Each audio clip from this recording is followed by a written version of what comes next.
we hear from Wendy? Did we hear from Wendy? Introduce them. So our guests today are Eric Hellman, and Eric has worked in many different fields to bring peace and change into the world. He's the creator of ConsciousChange.info, and he's the past director of the Center of Spirituality at Work, and the co-founder, get this, of the world's first blue box recycling program. So Wendy and Eric, you should connect after. Eric was also the consulting writer of the best-selling book Leadership from Within by Peter Bender. I love that book. I actually refer to that book in my workshops, Eric, the story about the bricklayers. Cool. And yeah. And the coordinator, he's also the coordinator of the International A Day of Peace event at Expo 86, and he's a longtime practitioner of A Course in Miracles. Now, Wendy Kroeker, I hope I spelled that and pronounced that right? Am I okay? Yeah? We say Kroeker here, but okay. That's all right. Thanks for, I'm glad I asked. Specializes in community conflict transformation processes as an instructor at the Canadian School of Peace Building, Peace and Conflict Transformation Studies Department, and in locations around the globe. She has over 15 years of experience as a community mediator, conflict transformation trainer, peace program consultant, program manager for the International Development Projects and University instructor at the Mennonite University in Manitoba. The Philippines, she's worked in the Philippines, Indonesia, Myanmar, India, Bangladesh, and Palestine are just some of the locations in which Wendy has worked over the past 2 decades with Indigenous groups, NGO staff, and community and religious leaders and various educators. So we've got a really nice panel. Our third panelist had an emergency, so she could not make it, but we're in for an interesting discussion, and there'll be 2 times where I'll ask you if you have questions that you want to ask, okay, participants? So let's get going, because I've got some really good, meaty questions. So welcome to you both. We're really at a crossroads, I think, in humanity right now. There's so much, tumult in our beautiful world, and it really is a beautiful world. My first question for you both is peace, restoration, and harmony is the key to your life's work. Wendy, why did you choose this path of peace, restoration, and harmony? Well, in some ways, it chose me. I grew up in a community where the key theological values are of how do we live simply in the world and how do we model Christ's message of peace. And so those are my upbringing kind of stories. My mother was one who started the thrift store in town and the libraries, and you invest in the places that you are was the message that I received. And it was when I was doing community development work in the Philippines that someone came up to me and said, we're having some conflict in our community and you're Mennonite, so you must know how to be a mediator. And I says, whew, not all Mennonites can say that they're mediators. I said, I've taken one course out of personal interest, and that was 25 years ago, and it has just been my path from that question. You're a mediator, or you're a Mennonite, surely you can, you're oriented this way. And it's taken me to 20 plus countries in the world doing working all over Canada, working communities, more formally in universities, and the joy is just really engaging with passionate people, and that's what keeps me going. I'm interested in how we flourish as human beings, and that has kept me going in this. That's beautiful work, and I know you're still at it and you're still thriving at it, so that's beautiful to see. Eric, as I alluded to earlier, we met years ago at the World Healing Meditation, an event that's really held around the world on December 31st at noon Greenwich time, or otherwise known as really early in the morning here in Toronto. This was a meditation for peace and healing.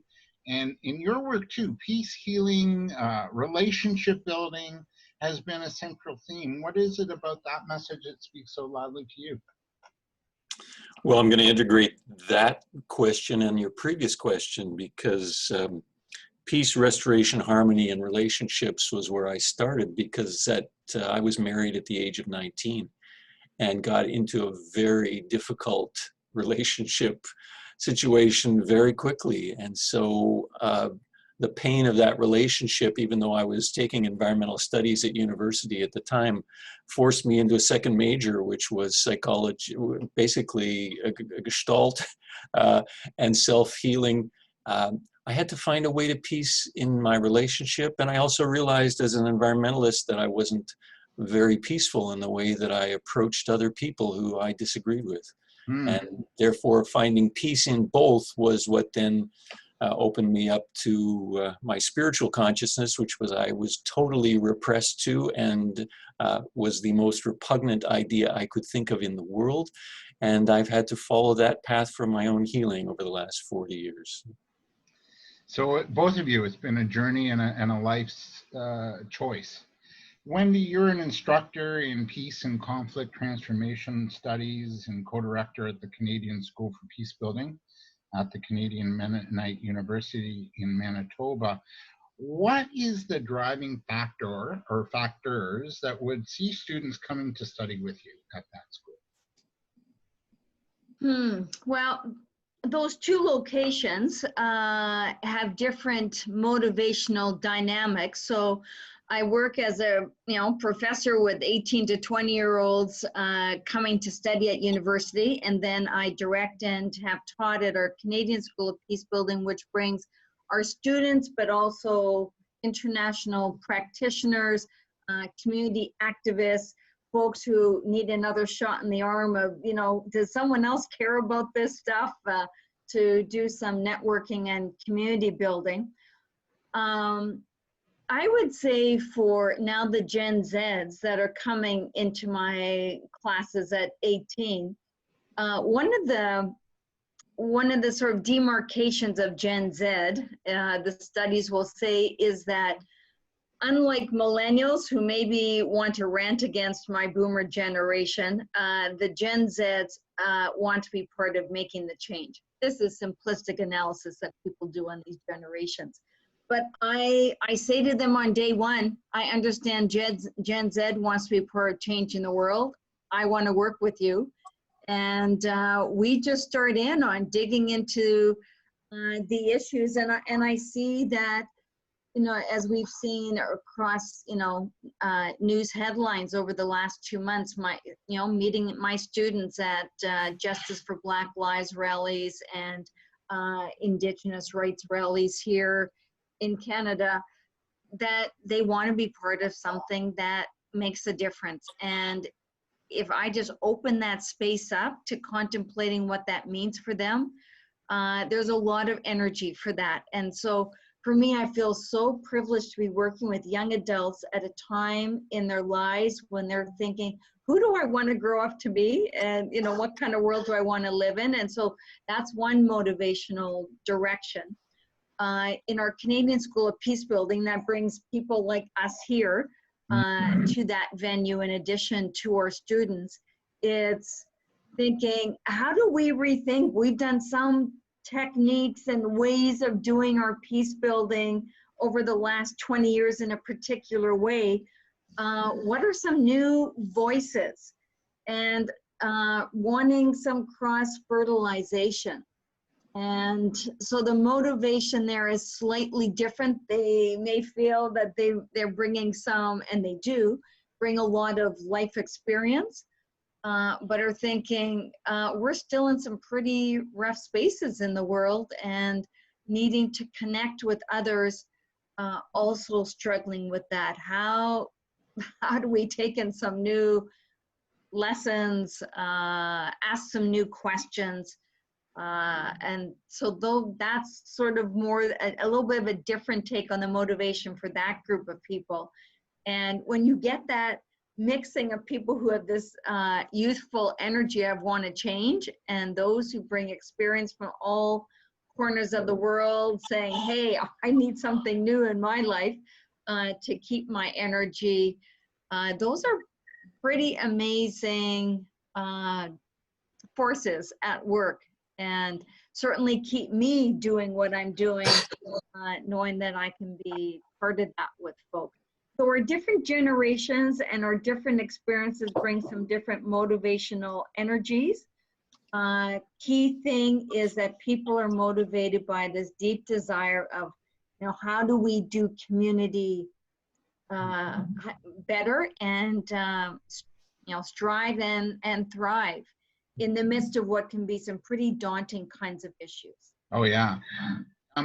You've kind of answered it, but what is it that speaks to students these days in terms of the many daunting issues that we're facing? Is there sort of one or a few in particular that are really, speaking to them, that's driving them to the school and to wanting to study and make this part of their life work and their purpose and mission in life? So what are the core issues that they want to work on? Mm-hmm.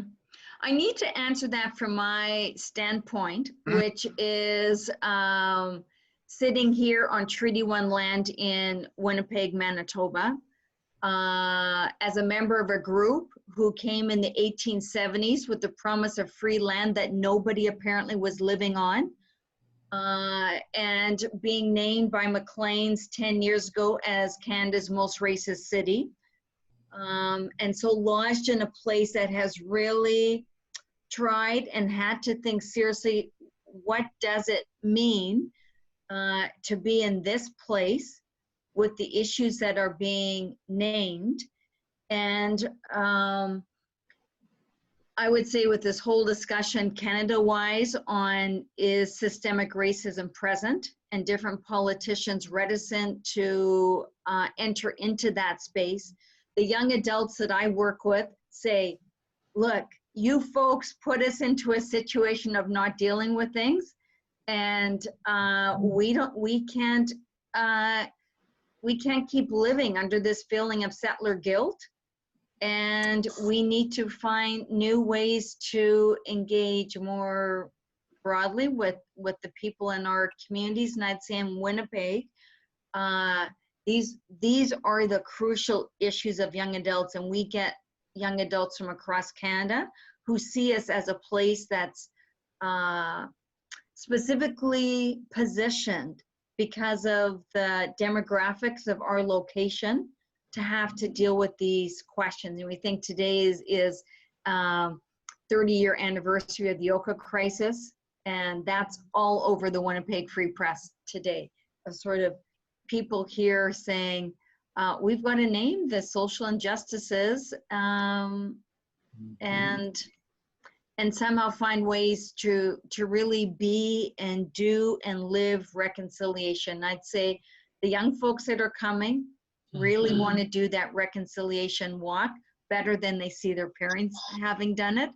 And that's terribly humbling to be engaged in those conversations with young folks. So although I'm a professor, every day is a learning journey with young adults who are willing to say it straight to me in class with the kind of conversations that we have.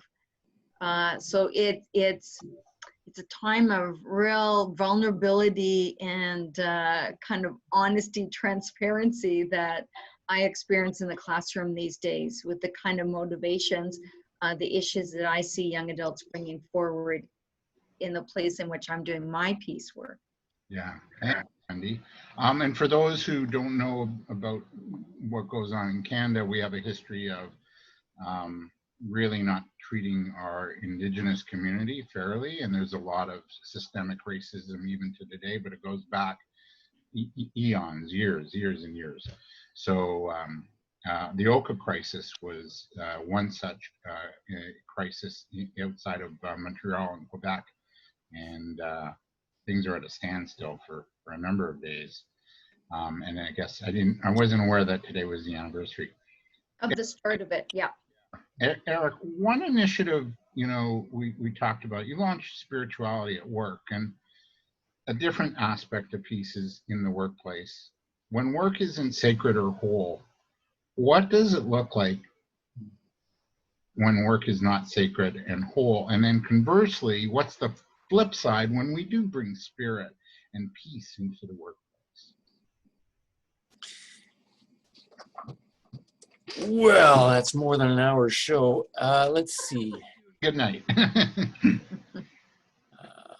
I think we all know the experience of being out of alignment with ourselves. And that's part of, you have the word dream on your wall behind you. We have hopes and dreams. We have deep, heartfelt aspirations for life. So many ways. Mm-hmm. And when we can't be that in our lives, there's an internal schism. And most of us, or many of us, many people have experienced that they can't bring their full selves into work. Can't be some of the things that Wendy mentioned, vulnerable, honest, direct, forthright. Can't speak of our passions or our loves because we're not seen as professional.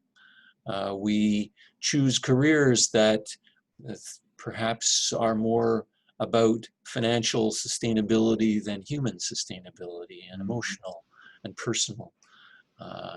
So there's so many ways that we have grown up in a culture where work was disenfranchising of self. And so spirituality in the workplace, which I didn't start the organization, it's preceded me, but I came in as executive director in around 2011.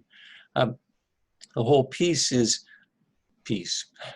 How do we bring our own wholeness, our fullness, our honesty, our own truths into the work that we do and try to grow that in the culture that we live in the world we live in? So for me, work is very much a way of expressing the consciousness of choice, of the ability to make a difference, to change our world through the very things that we choose to do and how we choose to treat people, the products and services that we create in the world every day, how we communicate. Those are all missions of peace if we choose to bring that consciousness into the work that we do.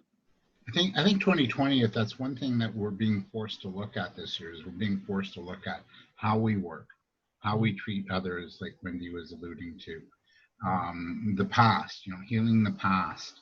I was seeing a client last week at the library, and the office tower was dead. Nobody was there. So, we're still not going into work. And then when this abates, this COVID-19 abates, we do go back to work. Some of us, work's going to be different. And I think we have an opportunity now to recreate and tell a new story. Wendy, I want to ask you, and you alluded to your spirituality, where does spirit and God lie in bringing forth peace and restoration? From more of a, sort of a general perspective, where does spirit or God lie in bringing forth peace and restoration? Thanks, Eric. Easy question, right? Yeah, here we go, the hour show for the big questions of life in terms of, because you had asked motivational questions earlier, and I gave you one kind of answer about that. I have been in a number of places where people have said to me, you're different than the last trainer or facilitator that we had. And I said, in what way? And the person said, you really seem to believe this stuff. And I thought, wow, is there any other way than really believing this stuff? And perhaps that comes to this, for me, an at-birth kind of immersion into these kind of questions of what does it mean to be living in this world? What guides us in how we do that walk?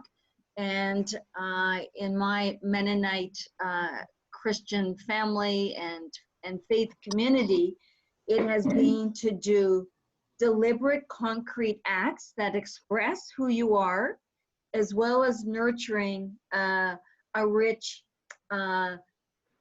personal and collective framing and nurturing of that spiritual place that guides these concrete things. And for us as Mennonites, that's a big thing. It's not simply a personal, but we do encourage and nurture the personal, but to exhibit that and make it real with what those beliefs are. For my tradition, the spiritual comes from the life of Jesus, looking at Jesus as a model, and I find that for many people, needing to find that spiritual dimension that serves as a guide, that is not something just in this, that we hold within us, but gives us some kind of vision. And for my Mennonite articulation, Jesus as a spirit and life guide is a big part of that. And so we talk about discipleship.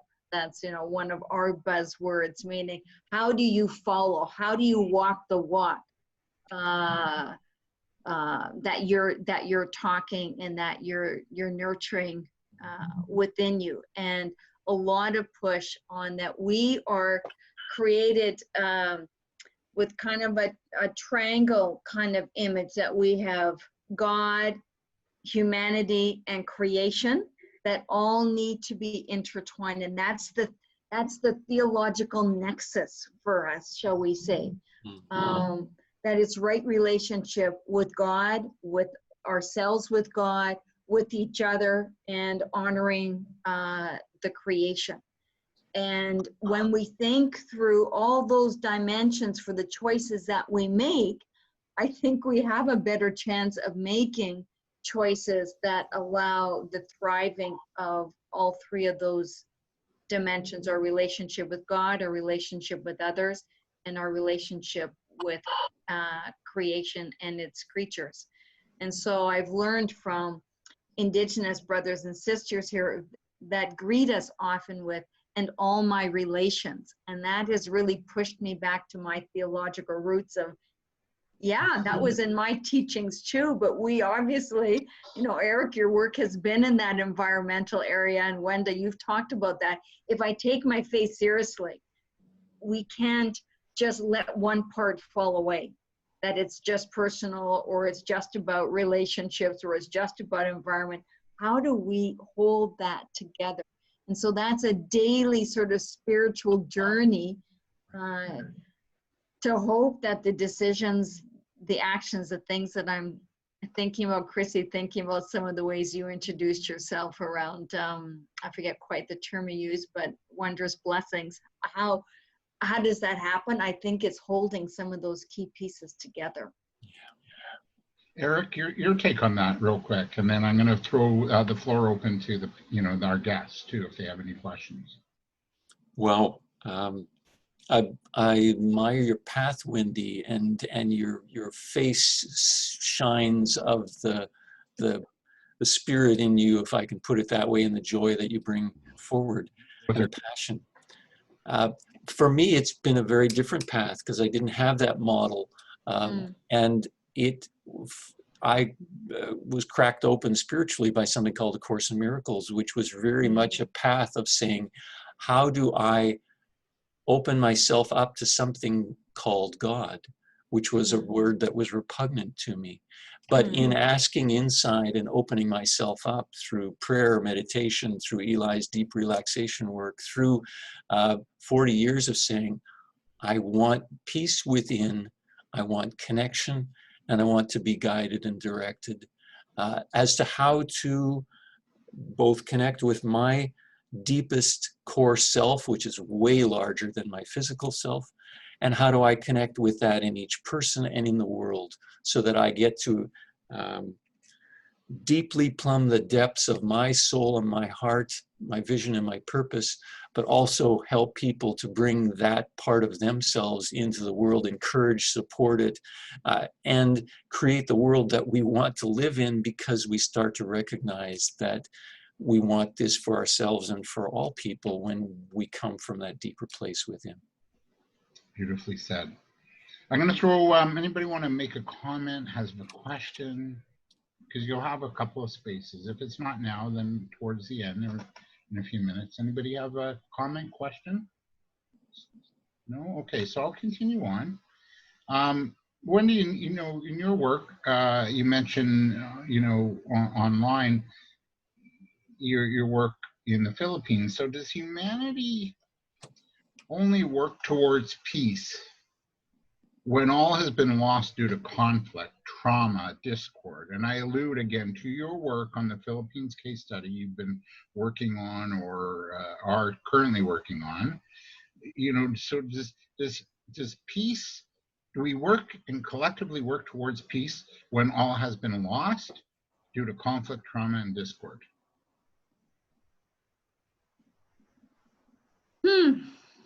Yeah, I'm just this week putting final edits to kind of my key book on my Philippine work called Multidimensional Peace Building. So I, you know, been thinking about these kind of things a lot. I've been working in the Philippines for the last 25 years. This is the first year I've not touched that soil, which is very sad for me in 25 years. So a lot of deep relationships there with people who, yeah, are searching for how do these seemingly disparate groups coexist. And that's why some peace studies programs are called peace and coexistence, as one way to kind of articulate. But yet coexistence is not quite enough. It's not, we don't want to just be kind of solitudes coexisting. Most of the kind of political scene would be working in the way that you're talking about, David. We see the conflict causes disruption for others, and the state invests in some kind of way that could be militarily, or it could be post-conflict reconstruction. And part of my work now is peace after peace agreements have been signed. Philippines is a country where a peace agreement has recently been signed, and so I work a lot with people who work in Colombia, where there was a peace accord signed, and Philippines. So there's a group of us scholars that do post-peace accord work.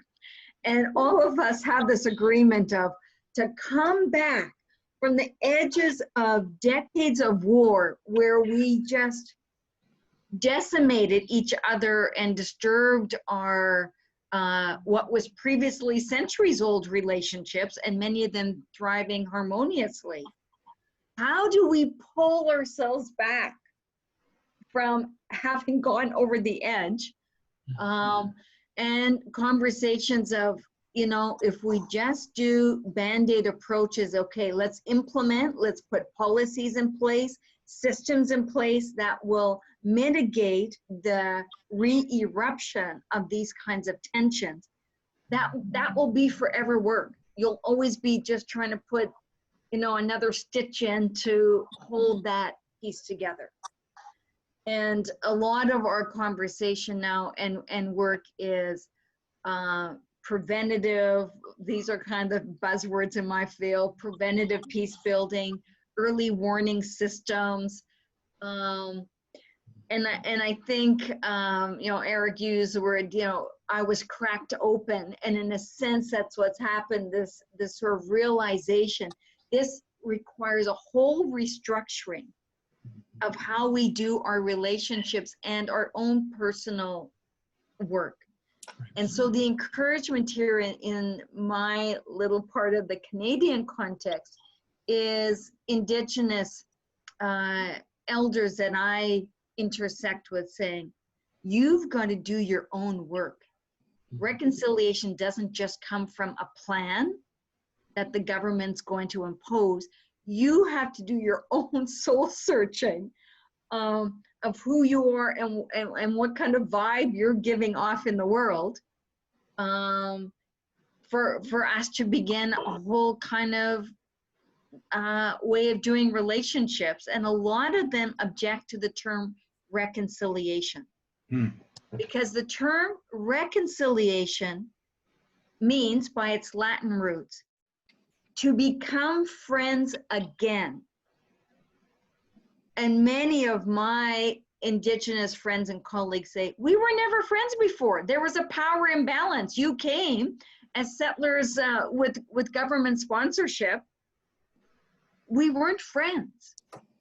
So actually what we need is conciliation. We need to have friendship building programs that will give us a base out of which to respond the next time something niggles or erupts that fractures in some way our relationship.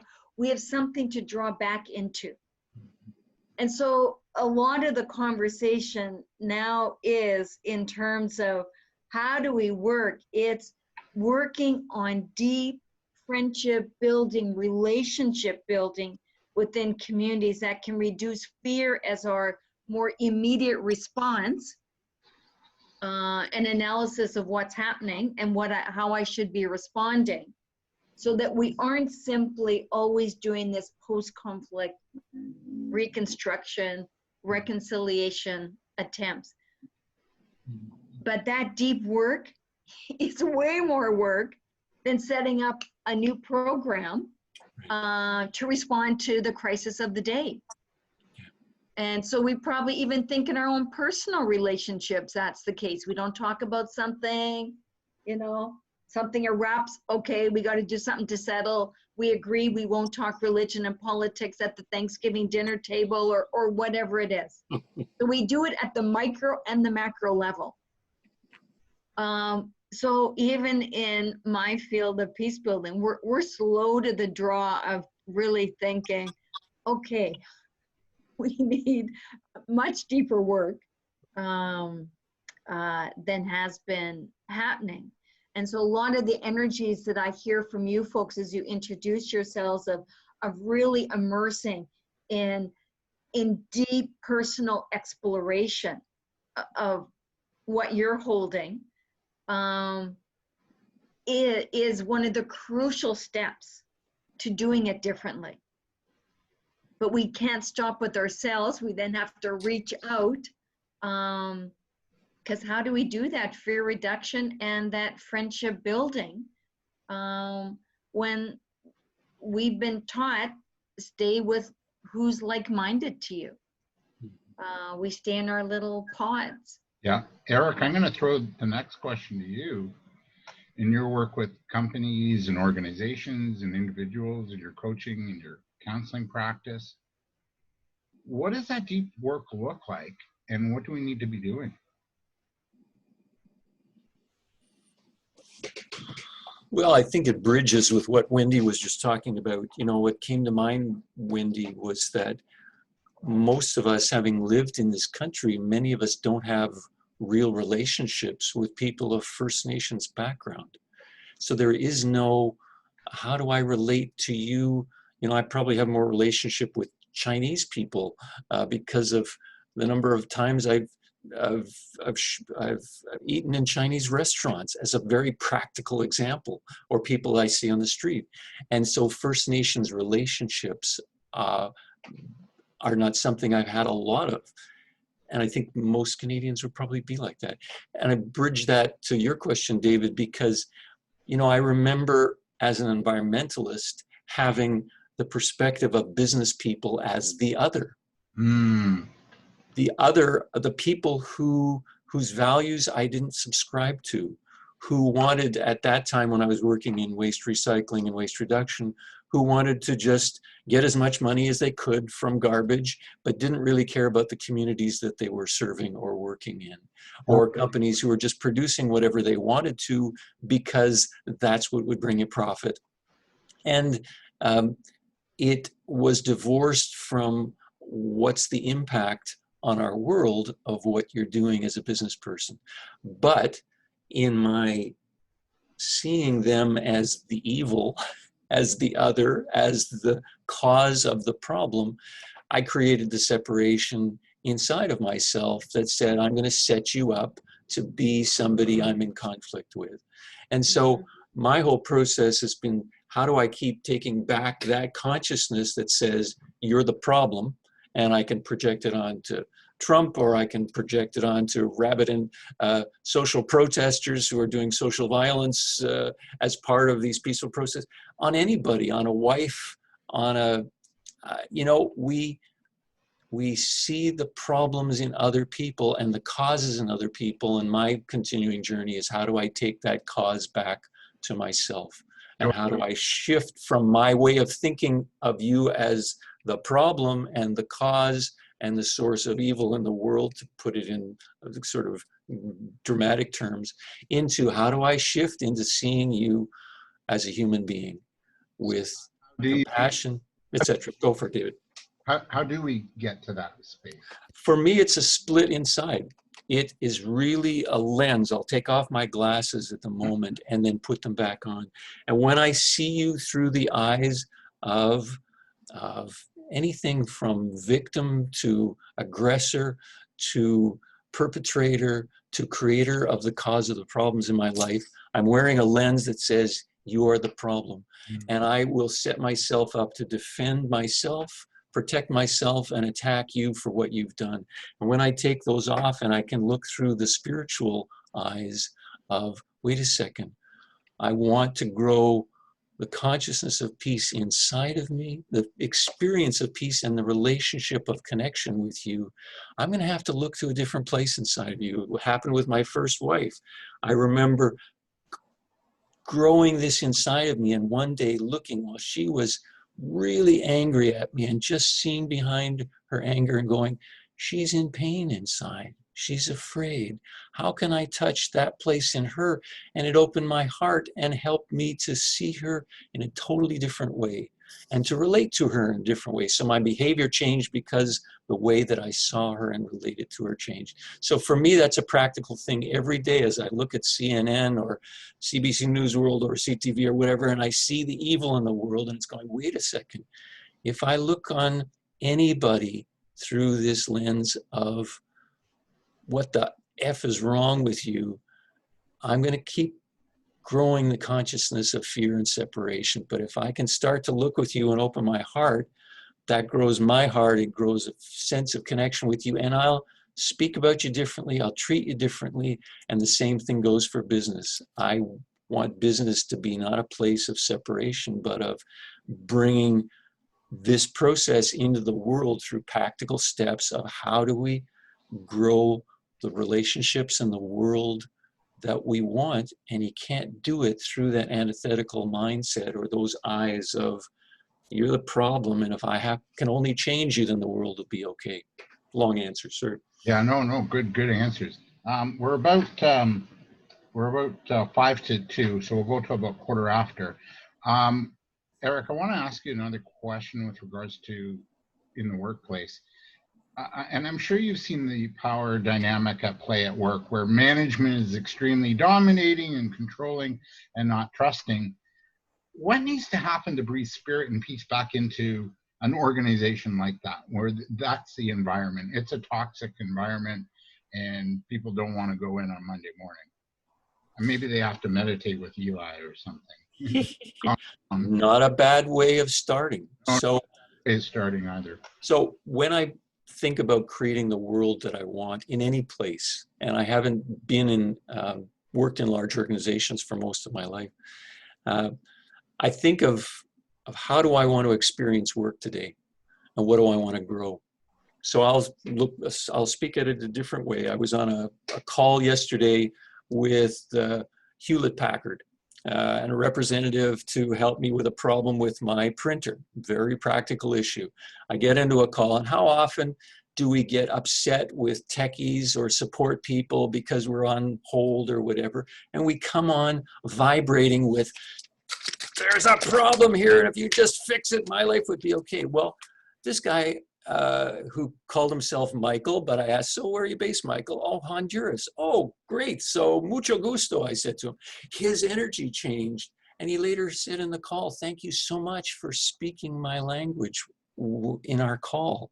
And as we talked about weather, and we got to know each other in a small way, and he was tremendously helpful, and I was using as many words in Spanish as I could, just because I wanted his day to be better. So with management, you know, we can come in with, "I'm frustrated with you," or can we come in a different way that says, "How can I make your day better?" It doesn't matter whether you're a manager or employee, whether you're owner or operator, or you're the person who's serving me cake and coffee across a table. It's, what's the world I want to live in? I want to experience more connection. I want you to have a better day. I want to have some friendship and relationship. I want to find out what matters to you, so that if I can find out what matters to you, and this is what started the Blue Box program. I was talking to a garbage collection manager who would have been on the opposite side of the table because I was an environmentalist, but because he was also got to be a friend, I listened to him in a different way. I heard his values. He expressed something he wanted to do, and I met him and said, "Well, how can I help you to do that?" And so the integration of values and heart and aspiration became a partnership between an environmental organization and a garbage collection company that created the Blue Box. And we all came from a deeper place. The president of his company, him, ourselves, we all said, "So why does this matter to us?" Well, it's because we can help create a better world. We can make a difference through what we create and what we bring into the community. So we treated politicians locally that way. We treated city staff that way. We treated other companies that way. We treated the public that way. So it was started with respect and listening, and grew that. And so that the consciousness wasn't just recycle the Blue Box. It was, you matter. Your life matters. Here's how you can make a difference and feel better about yourself and the world by finding some center of power in yourself. I think many of the problems we experience in the world are because people feel powerless and helpless to change the world that they see around them. Relationships, politically, socially, environmentally, health studies have been done in the States where 70 to 80% of people want a better environment or better healthcare system, but 25% of people approximately feel they have the power to affect that change. Well, if we feel powerless, we're going to see other people as holding the power instead of saying, how do I start with where I am to create the world and the relationships I want? Are you teaching that kind of thinking in your That's what conscious change is about, really. It's saying, how do we recognize the consciousness we're coming from, the thoughts, the attitudes, the beliefs, and shift, because we can't create the world we want to live in through that old consciousness. Right. And Wendy, are you teaching that to the students, like that kind of thinking and sort of to be more self-empowered, more, you know, feeling that they can make a difference and make a change? Are you teaching that, or are they already coming to you like that, wired that way? Excuse me, I have to leave now, and I just want to say thank you, Wendy and Eric, for your depth and your, you know, really, it's been a pleasure to hear you both, but I have an appointment that I have to go to. So excuse me, and thank Thanks, you very Eli. much. Thank you for your life work, Eli. And I'll repeat the website address before we finish here. So Thank God you. bless, Joe. God bless. Bye-bye, everybody. Bye, Eli. Thank you for your presence. Yeah. So yeah, Wendy, like, are you seeing that in your students? Are they empowered to make change? Do they feel empowered, or are you teaching that? Well, I'd say at the in my university context with young adults, they have this feeling that they want to be part of something that brings about change, and they believe internally that they can play some role in that, but are really feeling that they lack the skills to help them plot that out, what that might look like. And so that's what a lot of them are seeking. I know this is my passion, and I believe this is the way the world will work better, and I want to be part of that, but how do you do that? And so that connects with some of the things you've talked about, Eric. I talk about it as being deliberate about the things that you care about, because it's not enough to say, I believe in this, I really believe this. Right. Be deliberate about the things that you say that you care about, and giving opportunities to explore strategies to make that a reality is a lot of what I'm covering in my classes. Cool. According to UNESCO, the United Nations Educational, Scientific, and Cultural Organization, there are 5 aspects of peace: individual, cultural, social, ecological, Wenda and Eric, and political peace. Wendy, what's one aspect of peace that's the most challenging to attain, and why? Whew. Wow. Okay, I maybe you're going to say this is a cop-out answer, but I do think this is my real answer to that. What I think is most challenging is really to integrate those. To see that we have multiple entry points, because as you said, Eric, we have a tendency to other. And until we start wondering, having that curiosity, what's going on for them that helps to understand the responses that they're giving, we have to have the ability to see multidimensionally. And that's what I find helpful about the UNESCO framework, and there's other scholars that frame it a little bit differently. But that's what we often talk about in our field, are these kind of 5 aspects.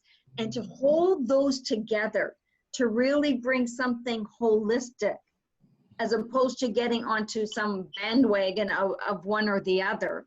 And that's where we start competing, and perhaps maybe, as you were implying, Eric, that we then start to diss the other, thinking our cause is maybe the righteous cause. If we can hold this, these multiple dimensions, will give us, I think, the best chance of having responses and engagements that really can take us somewhere substantive and meaningful. My last question, I'm going to go to the guests, and then we'll wrap up on the UNESCO study and the aspects of peace. And Eric, our emails prior to today about how many of us are managing during this pandemic. A lot of us, maybe not here on the call, but a number of people are struggling to find that inner peace, or the individual peace. So what is that internal conflict that we need to heal in order to be on the road to achieving that aim of internal or inner peace? I heard you say you were going to direct it to the people on the line. No, I'm directing it to you, and then I'm going to take questions from the participants. Every day I see my own shadow come up. Mm-hmm. I see my own attacks on politician of the moment.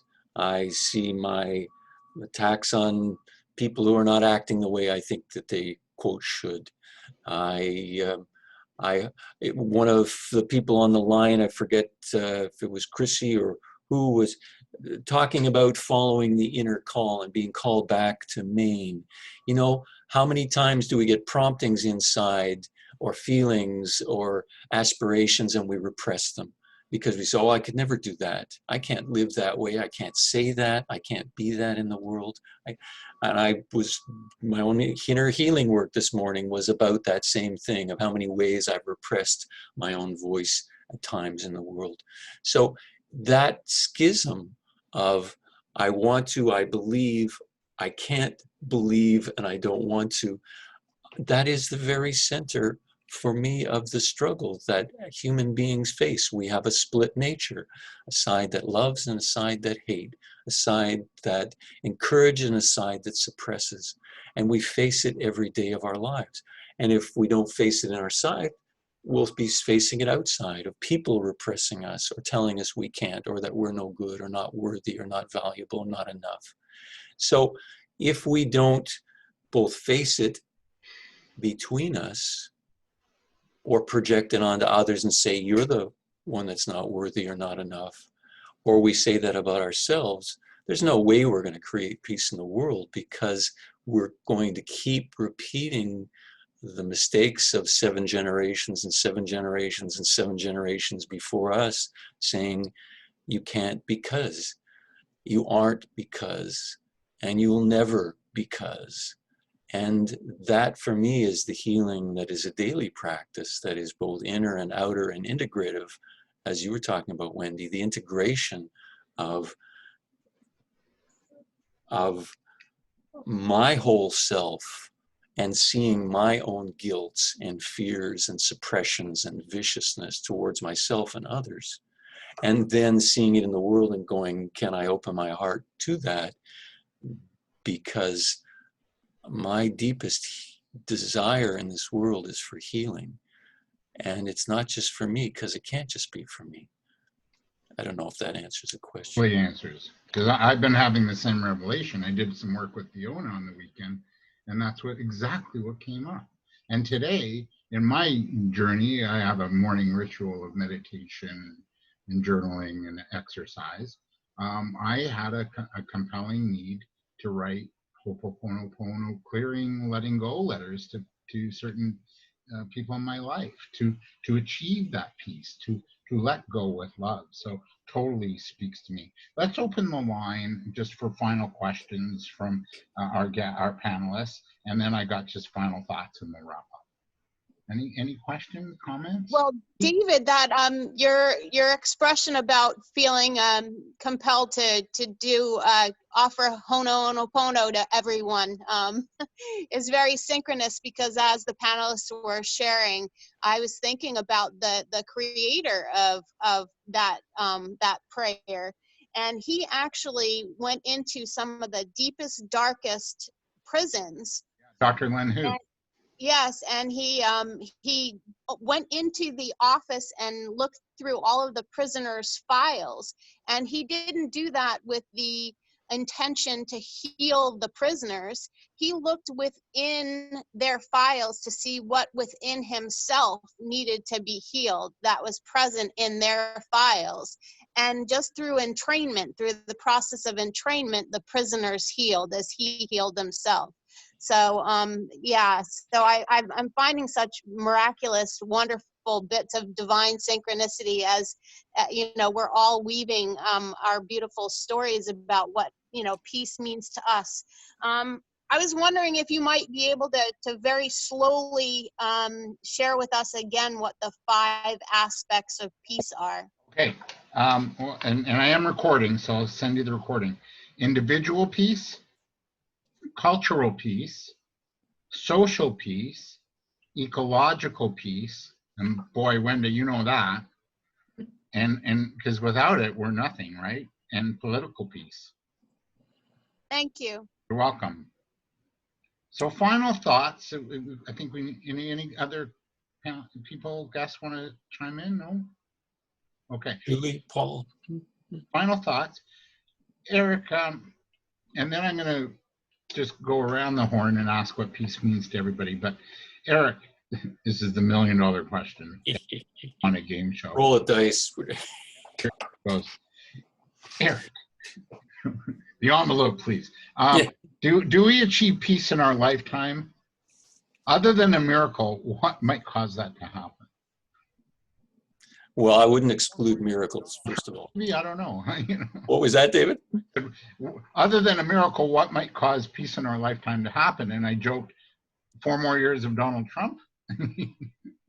It may take that. It may take that. So I don't exclude that. No. Peace in our lifetime, I think the word peace has been registering for me. We've never really talked about what peace is. You know, peace is not some state of there will be no conflict in the world, I don't think.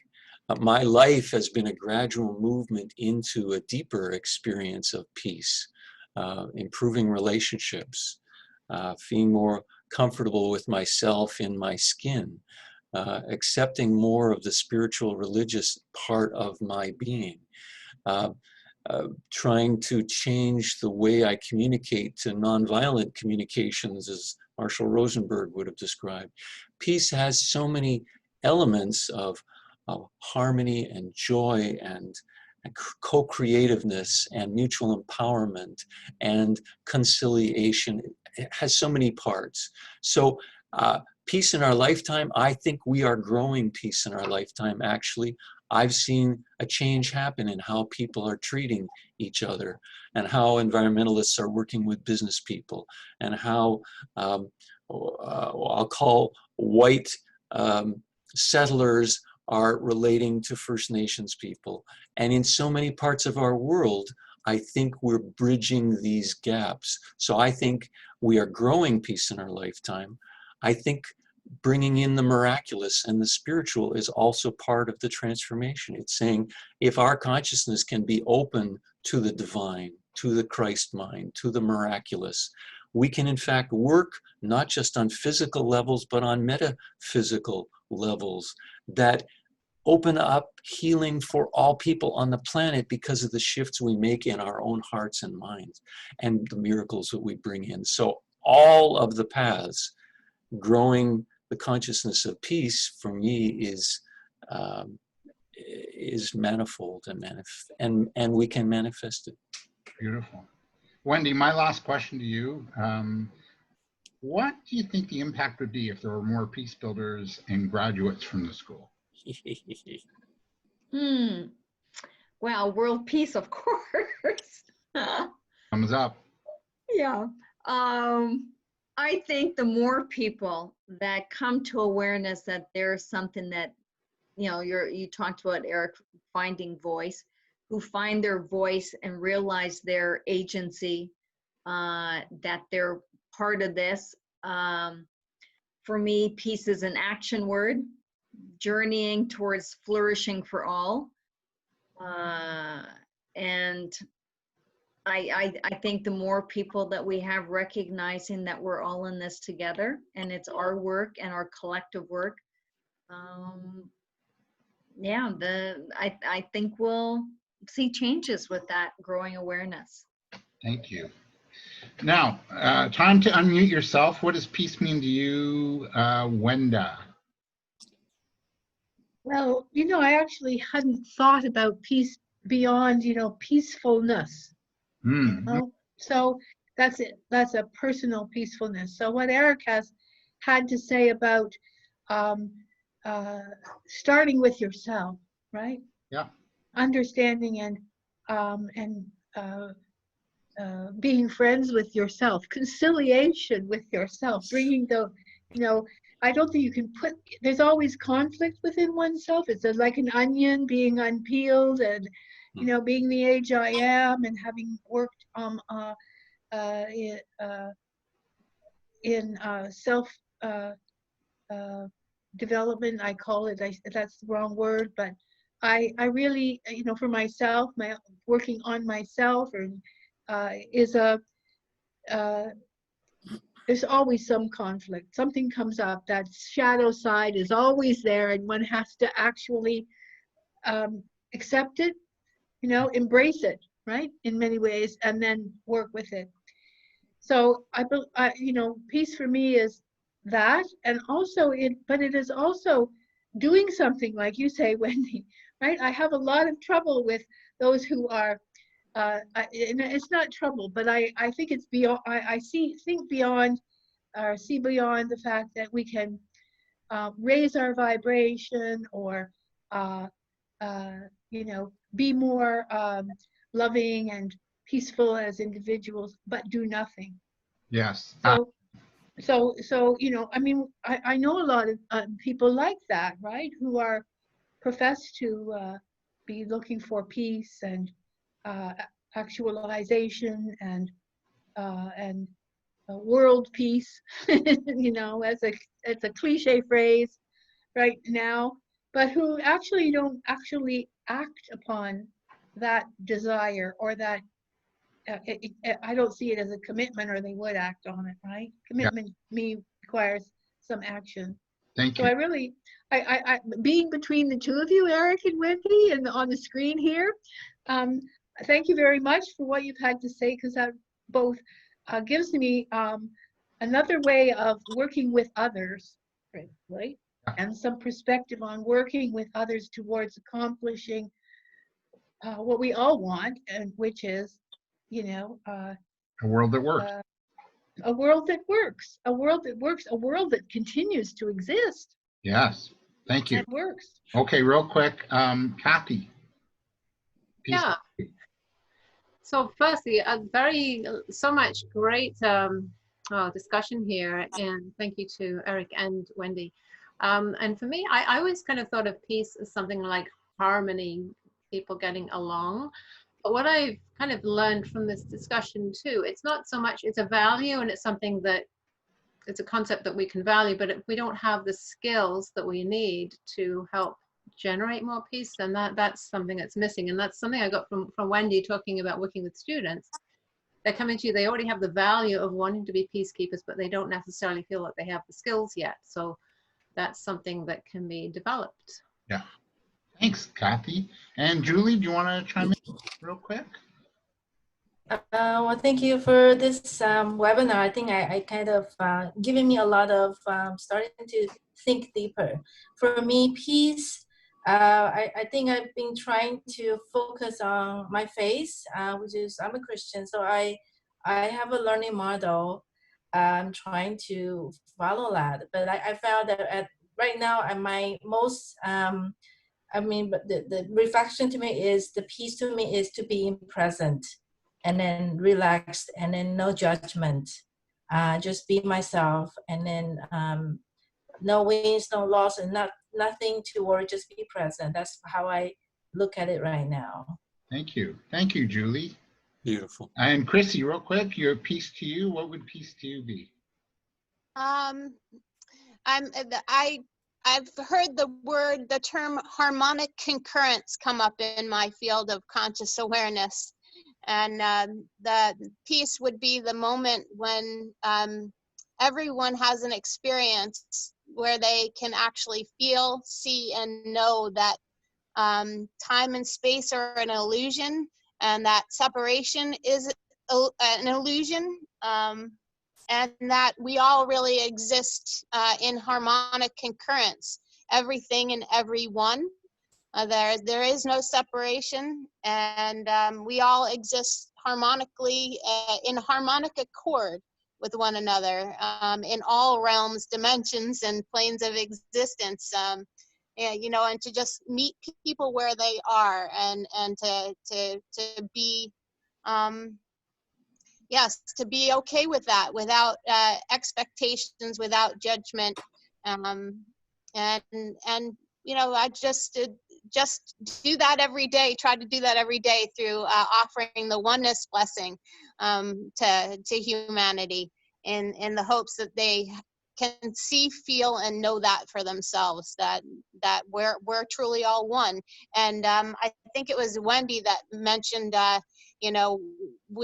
something about the indigenous cultures that say, there's a Lakota saying, "Mitakuye Oyasin," which means we are all related, we are all one great soul family of light, as I like to say. So peace for me, and internally for myself, is just knowing that we truly are all one, and knowing what that means to me, and sending out the intentions that everyone will be able to have an experience of that for themselves, so that they too know what peace feels like. You don't know what peace is unless you are able to have an experience of it at some point. And what's going on in the world is diametrically opposed to peace. So I think it's giving people a chance to see what peace means to them, because they know what peace is not. So it's an interesting touchstone, this pandemic that we're in, of knowing what peace is not, so that we know what peace is. Yeah, or could be. Thank you, Chrissy. Yeah. Beautiful. And since time in whatever space doesn't exist, we can go on for another hour and a half. No, I'm just kidding. I'm open to it. Yeah. I can see that in your eyes, David. Naps to have. Fiona, last word with you real quick. What's peace to you? Peace to me is the love in all of us. We all come from love. God is love, unconditional love. And if we all had unconditional love, then there would be no wars, no need for anything. We would all be in peace. So as far as my personal journey and my awakening and my guidance, they would say that love is always and ever will be the journey of the heart, and that we all connect together in love. Thanks. Beautifully said. Nice way to sort of end. So, Wendy, where do we reach you? Where can we connect? I teach at Canadian Mennonite University. If you just go to that page, you'll see me in the faculty directory. So you can memorize that much. You would find me, but wkroeker@cmu.ca is, so you see my name on the screen. So wkroeker@cmu.ca. You could write me there. Happy to chat.